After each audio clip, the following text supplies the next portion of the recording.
Drama and excitement of the 2012 South African Rally Championship is presented by Motorsport South Africa and its rally partners Toyota, Volkswagen, Ford and Sasol. 8 grueling events in no less than 6 of South Africa's provinces. State-of-the-art S2000 rally machines built by Toyota, Volkswagen, Ford and Peugeot, driven by the country's best drivers on smooth and slippery gravel roads to tight and twisty forest tracks and everything that 1,600 kilometers of special stages could throw at them in between. This was the 2012 South African Rally Championship.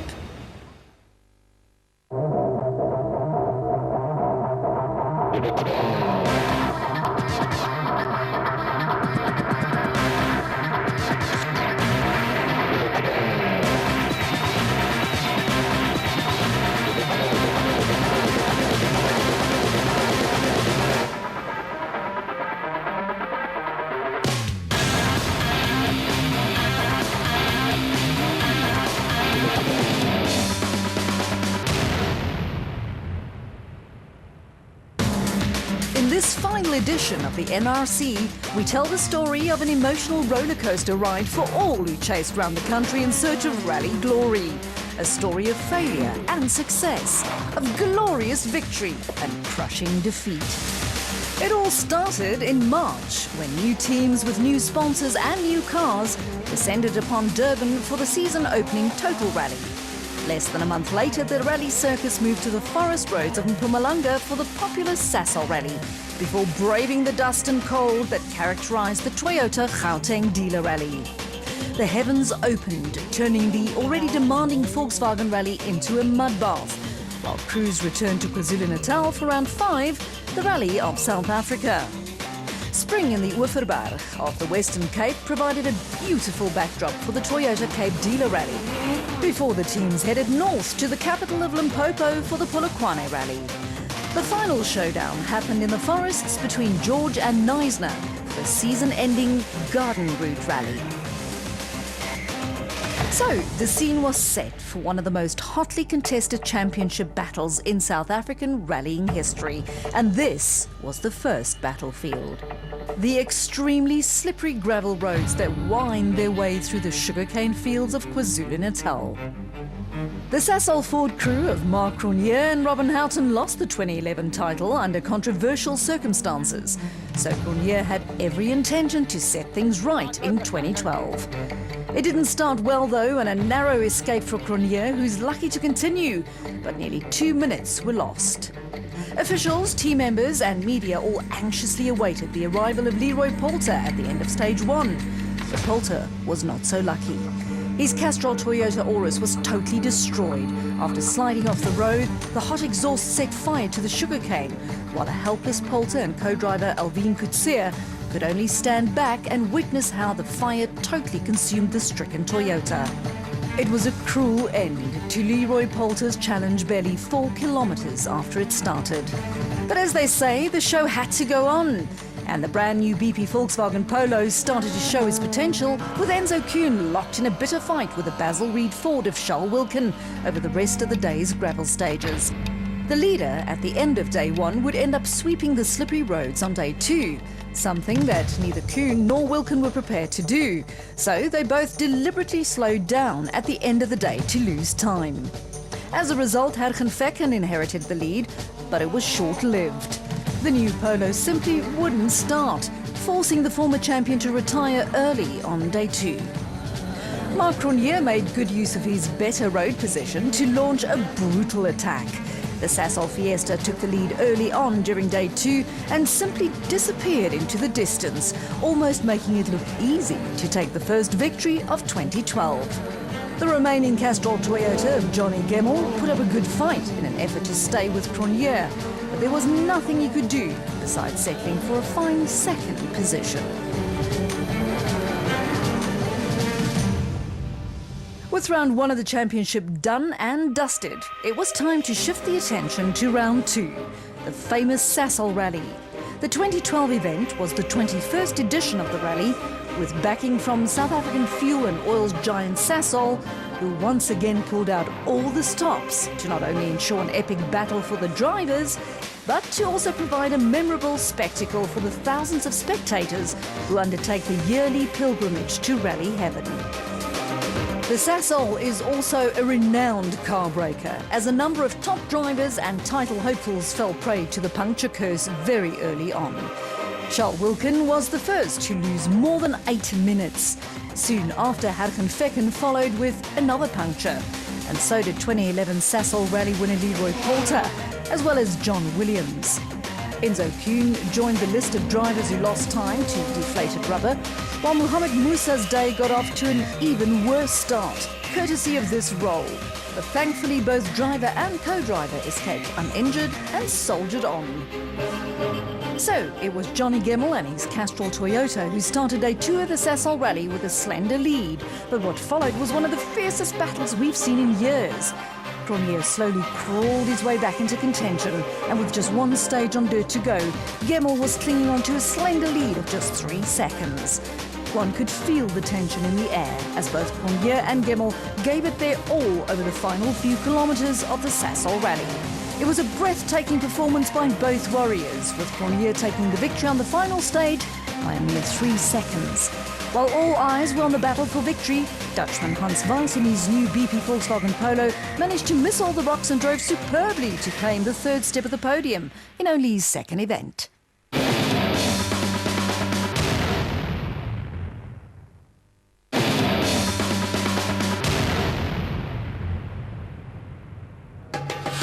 The rally circus now moved to Gauteng for round 3, the Toyota Gauteng Dealer Rally, and this was what they had to face: dust and cold weather in the Millie Fields of the East Rand. The majority of the stages took place in front of large crowds at the popular Rally Star Motorsport facility near Bobsfontein, while the 2-day Toyota Gauteng Dealer Rally reached its climax on the tarmac of the Swartkops racing circuit just west of Pretoria. Championship leaders Mark Cronje and Robin Houghton were the first ones to break the morning silence in their Sasol Ford Fiesta, and the first ones to run into trouble as his rival Johnny Gemmell passed what looked like a stricken Sasol Ford of Mark Cronje. Gemmell must have enjoyed the sight of his rival standing on the side of the road, but seconds later, he too ran into trouble. Behind Gemmell, Castrol Toyota teammates Leroy Poulter and Alvin Coetzee had every intention to fight for victory on their home event, but they too were about to see the ugly side of Lady Luck. And still there was no end in sight as the carnage continued. Hargen Fecken and Pierre Arries were the next ones to suffer the same fate, followed by teammates Enzo Kuhn and Guy Hodgson, who became the 5th team in succession to stop and change a flat tyre, something we've probably never seen before. Charles Wilkin and Greg Godrich were the next ones to venture onto the battlefield of Stage 1. But the Basil Reed Ford Fiesta also disappeared into the abyss. That's 6 out of 6. But fortunately, this was about to change. Jan Habig and Robert Paisley drove past their fallen comrades and finally emerged from Stage 1 to take a massive early rally lead in the Basil Reed Ford Fiesta. Instead of outright speed, survival became the name of the game. So far, only 3 cars have reached the end, and only one managed to do so without getting a puncture. But John Williams and Cobus Frey were about to make that too. And finally, another team with a clean run over Stage 1. Jean-Pierre Damso and Grant Martin in their team Total Toyota emerged in 2nd on the overall standings. The door was wide open for Mohamed Musa and Andre Vermeulen in the 2nd of the team Total Toyotas, but the Tanin businessman became yet another victim of this tricky stage. So, it was 6 times National Rally champion Jan Habig and co-driver Robert Paisley who started day 2 as clear leaders. The veteran driver was on course to win his first event behind the wheel of his new Basil Reed Ford Fiesta. But on day 2, Habig too succumbed to the puncture curse and tumbled down the leaderboard. Thanks to Habig's woes, it was the Sasol Ford Fiesta of John Williams who inherited the lead, closely followed by the Total Toyota of JP Damso. The SAC trucks and Q8 Oil's Peugeot of Hein Latergan had crawled its way into 3rd and was now in hot pursuit. Latergan is a former circuit racing driver, and his skills on tarmac showed as he managed to reel in the Total Toyota of Damso to steal 2nd position.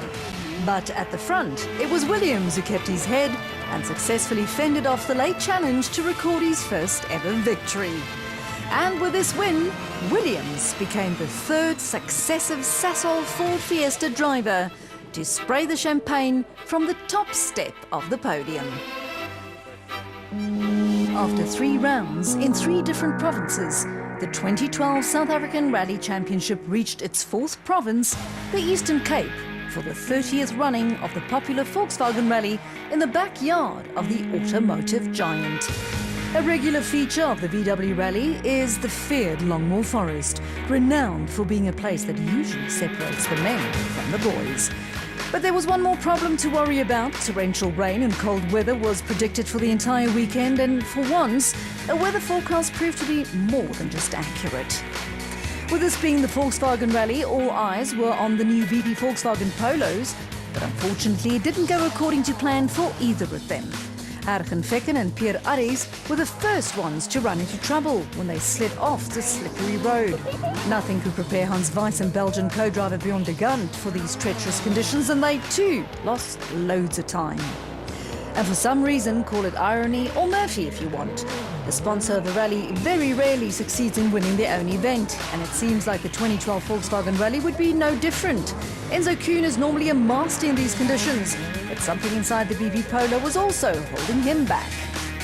As expected, Johnny Gemmell and Carolyn Swan were once again involved in a battle for a rally win. But this time the battle was not with arch-rival Marc Cronje, but rather with veteran driver Jan Habich. Cronje was, for once, struggling to set the pace, and running first on the road on these tricky conditions didn't help the Sasol Ford driver either, as he had no choice but to end day 1 in a lonely 4th position. Day 2 brought more rain and cold, soaking both the stages and the rally personnel to the point of saturation. The authorities at the Longmoor Forest, where most of the VW Rally was contested, deemed the roads impassable for spectators, but for the crews the show went on. And at the top of the leaderboard it turned into a 2-man show as Johnny Gemmell and Jan Habich traded blows in the forest. Gemmell won the first stage of the day while Habich lost some ground due to a foggy windscreen. But the next few stages were all won by Habich as he clawed his way back into contention. Habich got very close while Gemmell tried to survive, but in the end the mast had run out of road, and all that was left was the crowd-pleasing tarmac stage, the traditional finish of the VW Rally at Kings Beach. In the end, Gemmell brought the Castrol Toyota Auris home in fine style, with Habich having to settle for second. After 4 rounds in 4 different provinces, the 2012 South African Rally Championship now returned to the place where it all started 6 months earlier. KwaZulu-Natal, the city of Durban, played host to the new on the calendar Rally of South Africa, which included a number of stages in the notorious Valley of 1,000 Hills, as well as more traditional forest and plantation stages in the Richmond area. Out on the stages, the drivers had to contend with very tricky and demanding conditions that required every ounce of concentration and driving skill. Team Sasol's Marc Cronje had a scary moment early on when he spun his Ford Fiesta, but his speed was such that he still emerged from the battlefield as the overnight leader. Castrol Toyota's Leroy Poulter was in contention early on, but a small mistake saw the talented driver Andy's car roll down the side of the mountain, fortunately without sustaining any injuries, although the same could not be said of the Castrol Toyota Auris. As so many times before, Johnny Gemmell took up the challenge of trying to chase Cronje down. Action on day 2 moved on to the forests and plantations in the Richmond area, and soon it became clear that the Rally South Africa was all about the dogfight between the Castrol Toyota of Gemmell and the Sasol Ford of Marc Cronje. Gemmell gave it his usual 110%, but there was simply nothing that he or any of the other competitors could do about the breathtaking speed of Cronje, who cruised to his 3rd victory in 5 events. Veteran driver Jan Habich showed his mettle to climb his way up to the final step of the podium in his Basil Reed Ford Fiesta, ahead of the first of the BP Volkswagen Polos, driven by former champion Enzo Kuhn. After a second visit to KwaZulu-Natal, it was off to the Western Cape for the first time in 2012. To spectators and viewers, it's known as the Toyota Cape Dealer Rally, but to the insiders it's referred to as the Oeverberg Grand Prix on gravel. And for obvious reasons, as the farmyard roads between the Western Cape towns of Caledon and Riviersonderend are notoriously fast. But before reaching the Oeverberg, the drivers first had to contest a short stage on tar in front of thousands of fans near the Toyota dealership in Brackenfell. Rallies are never won on short stages like this one, but they can be lost. And it very nearly did mean the end for Hergen Fecken and his Volkswagen Polo, who had this altercation with a lamppost. Fortunately, the damage wasn't too bad and they could continue. When the rally finally did reach the Oeverberg, it was Marc Cronje and his Sasol Ford Fiesta who started like a bat out of hell, with Castrol Toyota's Johnny Gemmell and BB Volkswagen's Hans Weiss in hot pursuit. Unfortunately for Weiss, the engine under the bonnet of his Polo gave up the ghost and removed the Dutchman from the action. Cronje was in a class of his own until this happened. This high-speed altercation with a farm gate cost him more than 2 minutes, and he tumbled down the leaderboard. This was exactly the gap that Johnny Gemmell was waiting for. The Castrol Toyota driver seldom makes mistakes, and this occasion was no different, as he carefully managed his pace without taking too many risks to give Toyota a dream victory on their own event. Behind Gemmell, Enzo Kuhn gave the new BP Volkswagen Polo its best result to date, with a very calculated drive that saw him reach the podium in a fine second position. Cronje was the fastest driver all weekend and bravely fought back from 6th position to finish 3rd, only 5 seconds behind Kuhn. Johnny Gemmell's second victory in 3 events handed him the lead on the championship points table once more, while Marc Cronje dropped to 5 points behind his rival. With these two on form, it will now be a 2-horse race, with drivers like John Williams and Jan Habig fighting for 3rd.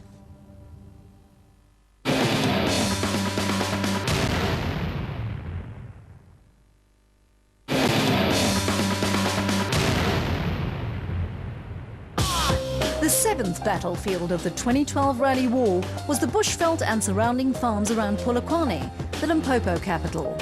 Temperatures were sky high and the roads were tricky and dusty, the ideal test for both man and machine. And it didn't take long for the drama to start.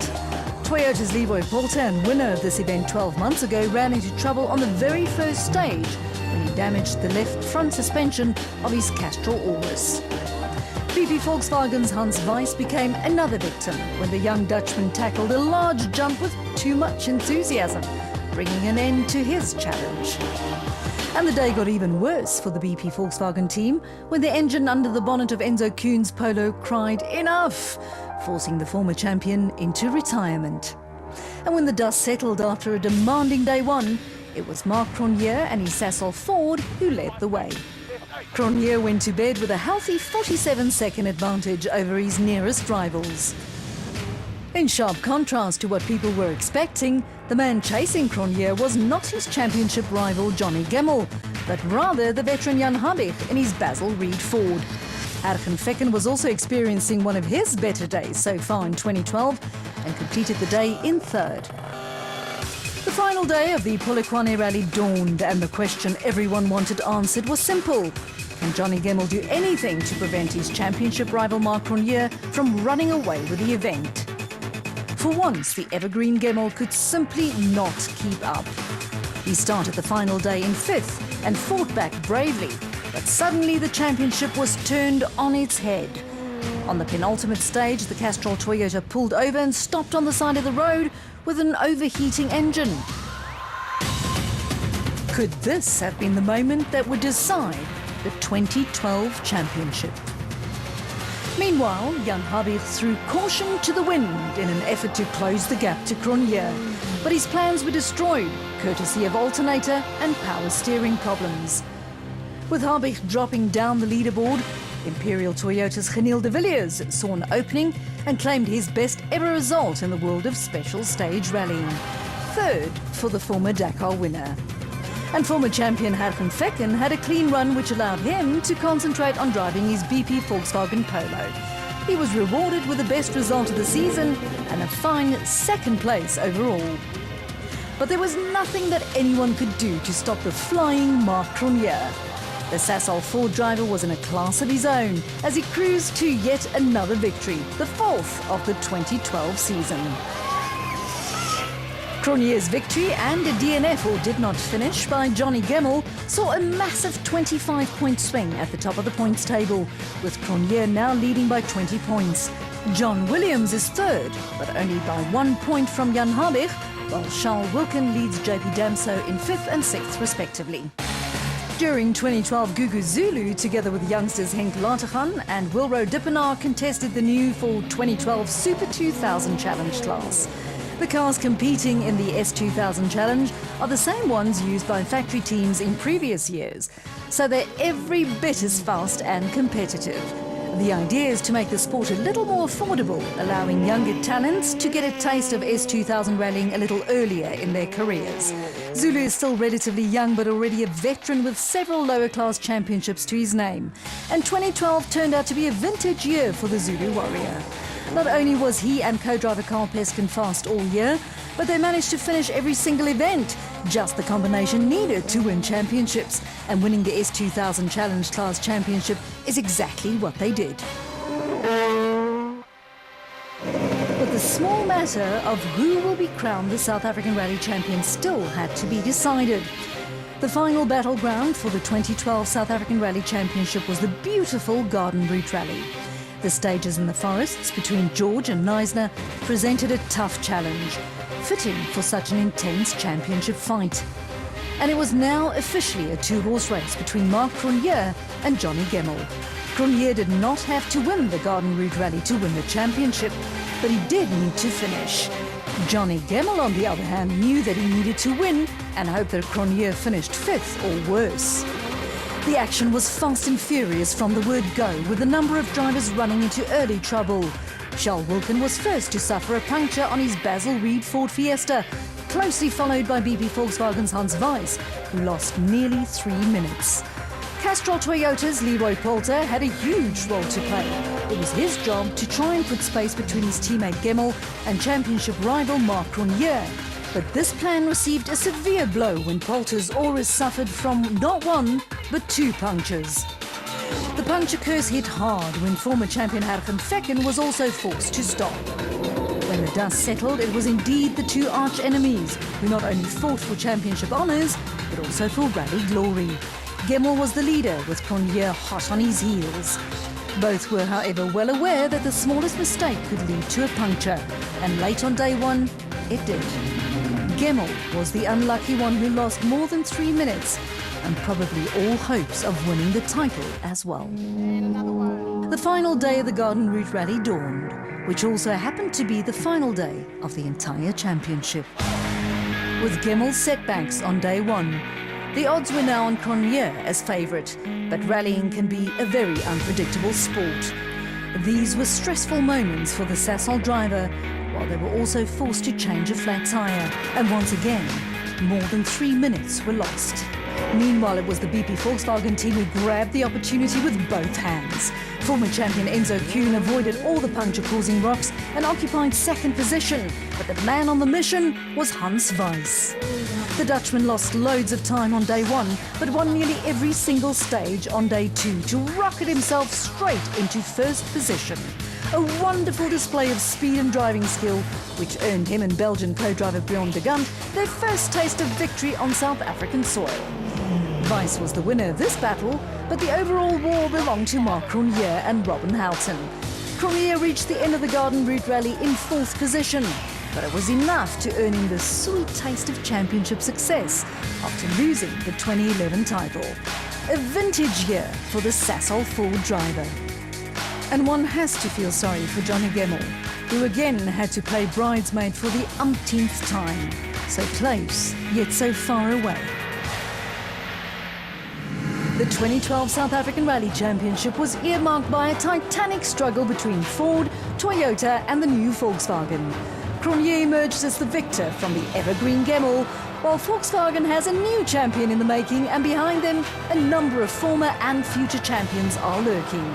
See you in 2013. The action, drama and excitement of the 2012 South African Rally Championship was presented by Motorsport South Africa and its rally partners Toyota, Volkswagen, Ford and Sasol.